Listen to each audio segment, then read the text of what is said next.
Hi guys, Top Gun Side here.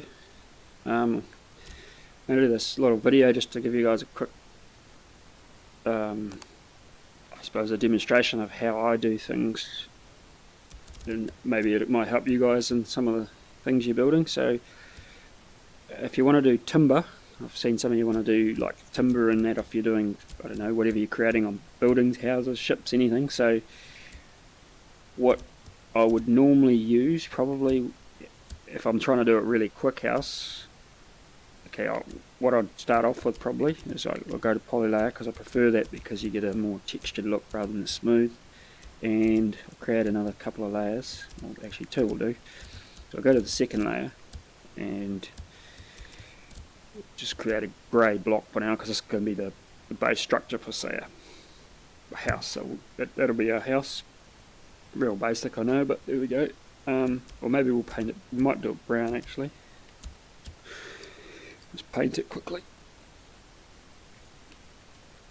Okay, so that'll do us for now. So if you're on the PC version, on the beta version, you've got this tool called the sword, which I tend to use a little bit for this if I'm just doing it really fast, but probably not, you don't end up with the highest detail, but so you can sort of just add boards like that really fast, and then, or you could copy and stamp it, whatever. You get the idea anyway, but I'll get rid of that and show you something else that this is probably a better way to get a high quality result. We'll just go over here somewhere a bit smaller and we'll just make some boards up. So we'll go like this, so we'll do our outside layer of boards. I'm pretty rough here, just freehanding it, but you can do it with the snap cube as well if you really want it to be really accurate. But I like the sort of old rustic look for my timber. So that we've done that, and I'll probably just get the bulge deflate tool. That's my favourite tool again. And just zoom out, give it a little bit of weathering to it.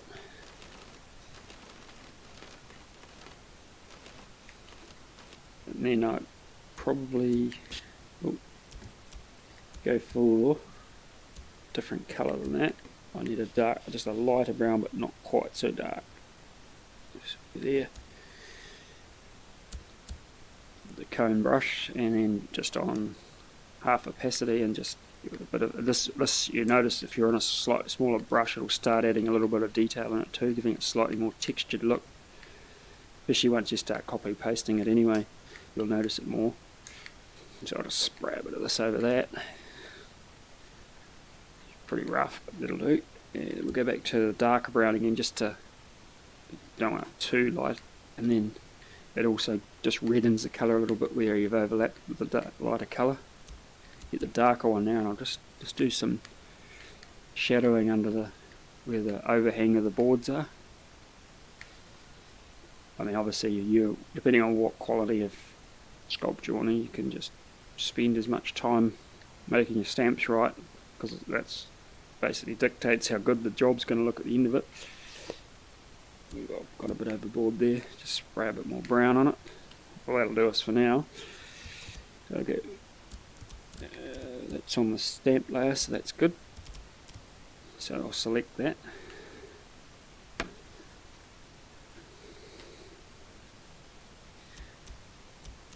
And I'll make sure that now I go back to the original layer, go back to the stamp.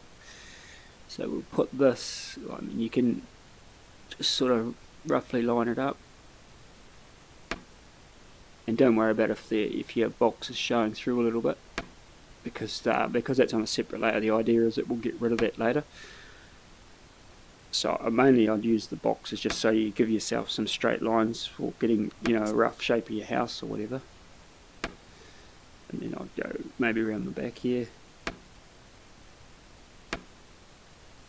This is really rough, but you get the idea. So if you want to get rid of some of the artifacting or anything on it, you can use the bulge deflate tool again here just to sort of roughly smooth it up.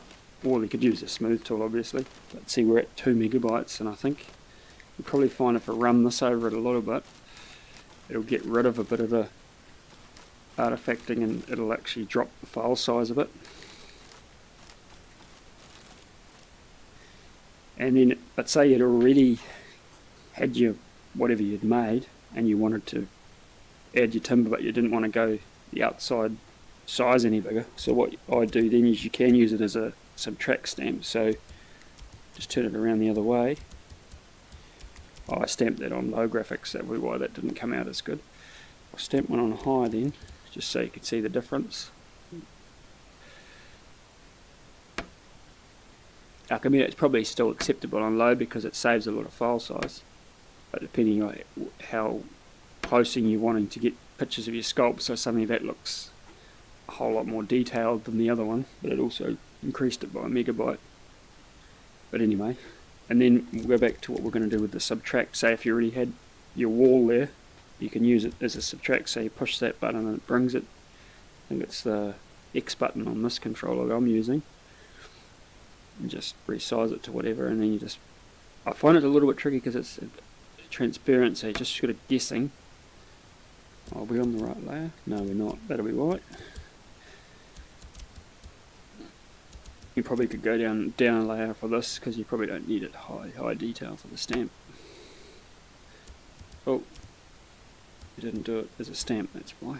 We didn't do it as subtract. So now we do that. A little bit too far in, but go up the size and try and get it square. That's why I don't use it as much, because it's kind of hard to tell where, but it's still, you get the idea. If you had something already there, you must have that sticking out way too far. I'll turn it around the other way.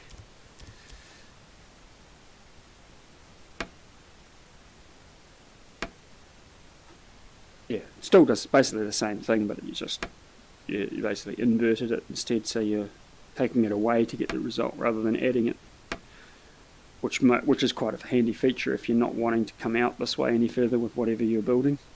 Obviously it's been a bit more time lining the boards up than I have. It's pretty rough, but then you can't do the other trick like with the adding, which is why I add on a different layer, is for this reason. And go back to that layer, get the subtract tool,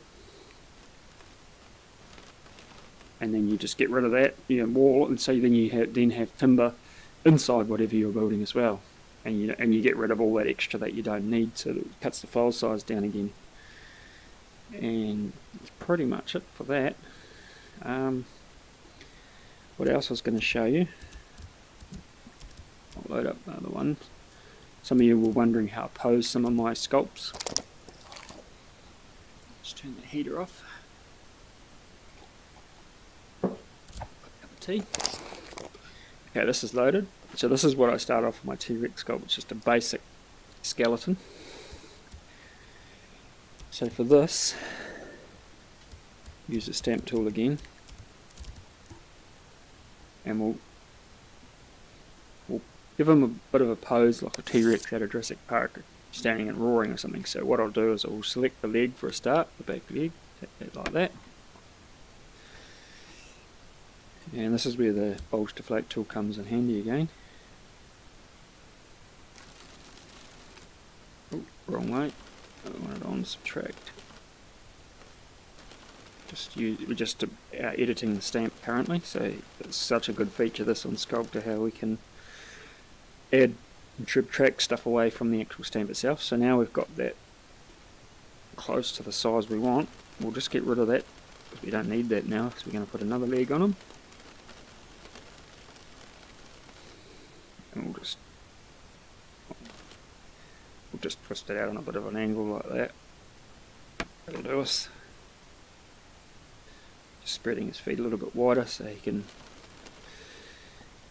get a good roar going here. So now we'll get rid of that, and we'll select his head and neck and back to about there. This will take a little bit to load because there's probably quite a bit of detail in the front of it. And I will go to this tool to delete this one, I think, once I've got the size set.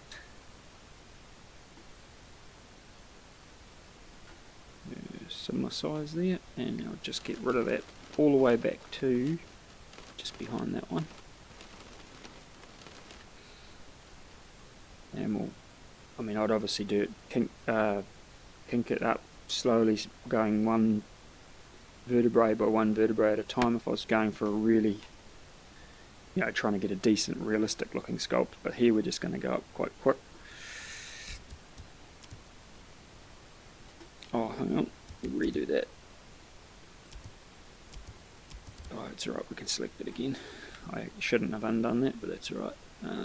We'll go back to, say, there.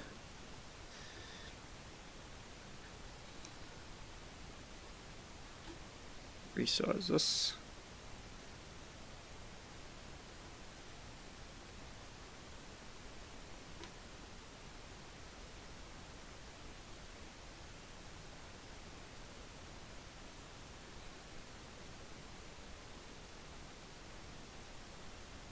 Yep. That'll do to there. I'll just put a little bit of twist on them, just so you guys get the idea of how I can pose it, or how you guys can if you want to do something similar, or whatever you're wanting to sculpt. And I'll just do it one more. I'll do it from shoulders there. Get rid of his paws. That'll do. So we'll just take away everything up to there. And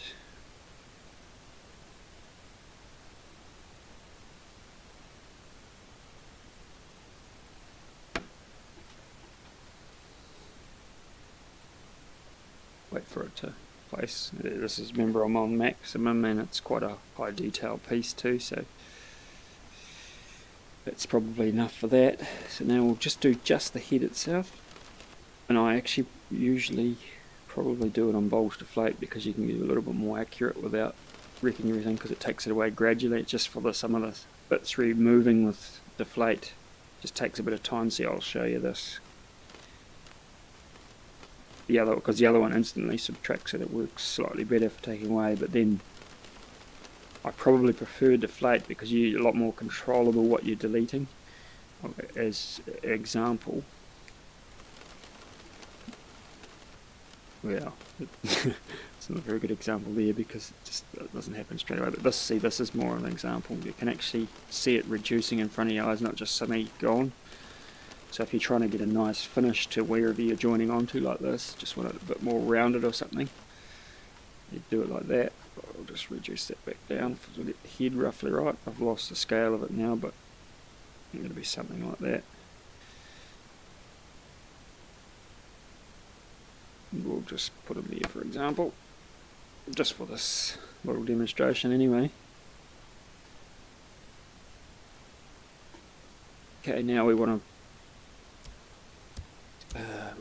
open his mouth a bit to give him a good, so he's getting out a decent roar. So we'll just get rid of the top part of his skull here, leaving only his bottom jaw. We'll go back to bulge deflate for this because I need to be a little bit more accurate on this jaw piece. No, I'll probably use that in here too.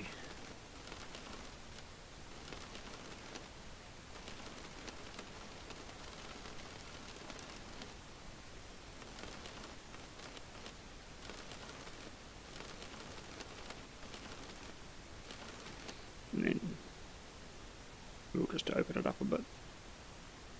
We don't want to get ridiculous, carried away with it, but it's definitely a little bit more open than what it was. And then so that's done, and I'll just sweep his tail around just so I show you that as well. So it's a completely different pose then. I'll just resize the tailbones to roughly what they were, so I can measure off where I want to get rid of from. We'll go back to this one for this. Okay, that'll do us there. We'll just get rid of that little bit there. We'll go from about there. And obviously if you're wanting more accurate, you just go one at a time. I'm going to do probably 3 or 4 at a time, just you guys get the idea now that I'm showing you. We'll go from 4. So I'll take 4 off this one, obviously. It'd be a lot more time consuming doing one at a time, but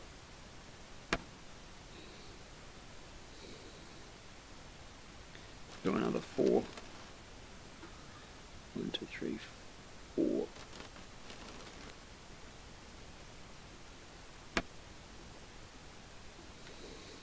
And do another 4.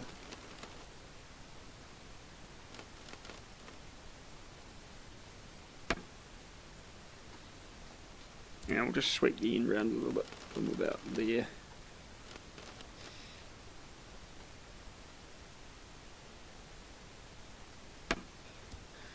There you have it. Completely different pose. And obviously you can adjust the legs individually. Like, I didn't really go into too much detail on that, but I'll just give you another example. We'll just select it from here down. So take that much for now. I should have showed you this at the start actually with the leg, because this is where I use probably the bulge deflate tool the most for doing individual bone poses. So what I do, that roughly right size. Here we go, deflate tool again. Just get rid of that little bit there, and then we'll take away this. Might have got too much on that top bone, that's right, we'll cover that up.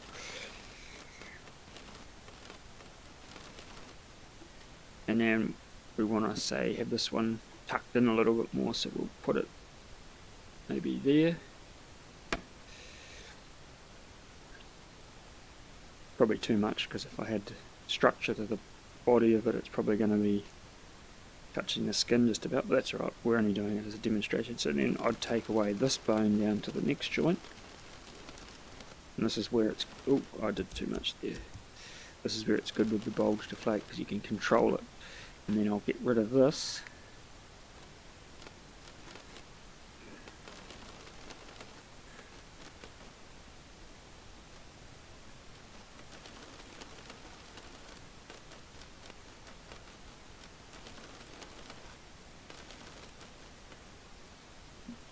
Taking a bit this time.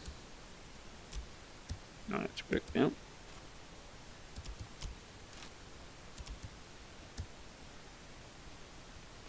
That's alright.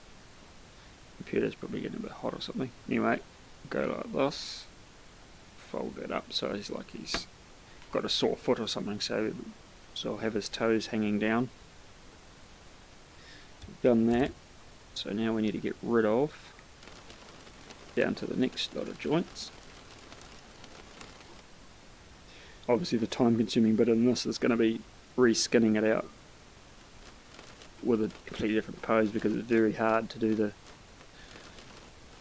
copy paste the skin and that over it. It'd be possible, but I haven't quite worked out a quick technique of doing that yet. Probably something similar to this, but would require a lot more fixing in between, I would imagine.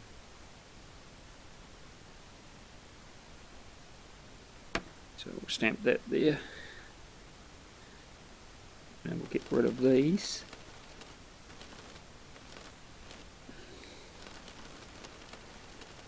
And obviously, if I was trying to do it really accurate and nice, you do each like once you get to a point, say like his toes here, I'm doing 3 bones at a time, but I probably would do them individually to get a bit better look. So he's got his foot there hopping over something, and there you have it. Saved it as a new save. And that's pretty much it. 33 megabytes. Thanks for watching. I hope that might help you guys out doing some of your sculpts.